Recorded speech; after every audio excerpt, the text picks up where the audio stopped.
Please like share and subscribe. Pushpa 2 all time రికార్డ్స్తో మూత మోగిస్తుందని చెప్పొచ్చు. డే 1 వచ్చేసి 290 crores కలెక్ట్ చేసి రికార్డ్స్ అయితే బద్దలు కొట్టిందని చెప్పొచ్చు. అదే రేంజ్లో సెకండ్ డే వచ్చేసి 150 crores అయితే కలెక్ట్ చేసి టోటల్గా 449 crores అయితే కలెక్ట్ చేసి ఆల్ టైమ్ రికార్డ్స్ అయితే క్రియేట్ చేసింది భయ్య. మన ఇండియన్ చరిత్రలో ఇప్పటి వరకు ఇంత ఫాస్ట్గా ఈ రేంజ్ కలెక్షన్స్ రాబట్టింది మన పుష్ప పార్ట్ 2 ఒకటే. ఇందులో కూడా ఆల్ టైమ్ రికార్డ్స్ అయితే క్రియేట్ చేస్తుంది భయ్య. డే 2 వచ్చేసి దాదాపు 59 కోట్ల నెట్ని అయితే కలెక్ట్ చేసి ట్రేడ్కి అయితే షాక్ ఇచ్చిందని చెప్పొచ్చు. ఈ రేంజ్ కలెక్షన్స్ ఈ మూవీకి వస్తాయని ఎవరు ఎక్స్పెక్ట్ చేయలేదు.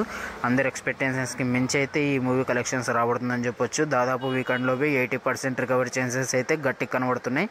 చూడాలి ఈ మూవీ ఎంతవరకు వెళ్తుందో. లాంగ్ రన్లో నేనైతే 1500 crores అయితే మార్క్ టచ్ చేస్తుందని అయితే ఫీల్ అవుతున్నా భయ్య. మీరు ఎంతవరకు వెళ్తుందో కింద కామెంట్ చేయండి. మీరు ఎంతమంది ఈ మూవీ చూసారో అయితే కింద కామెంట్ చేయండి భయ్య. నేనైతే ఇంకోసారి చూడబోతున్నా ఈ మూవీ సండే వీకెండ్ కాబట్టి.